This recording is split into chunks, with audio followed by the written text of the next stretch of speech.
Hello, this is Randy Rolfe from the Institute for Creative Solutions, and I've published my new book, The Single Ingredients Diet, and I want to show you what it looks like. We've been eating single ingredient foods for 51 years, actually. In the early 70s, I taught myself to cook, and then I started research to see what should I be cooking for a lifetime of 100 healthy years. And this was the result.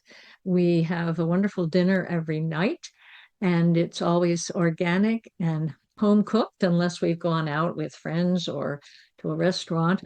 But this is an example, and this is a fillet of cod on the left with homemade mayonnaise, olive oil, egg yolk, and a little mustard.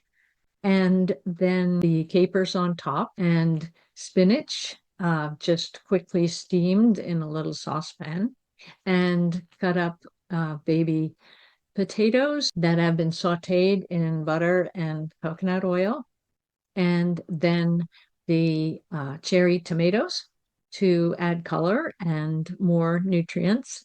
And so they all go together. It's important that you not give too much of any different dish, but that they fit together and the quantity is right for your own size. So that's it. It's cod with potatoes and spinach and a little tomato.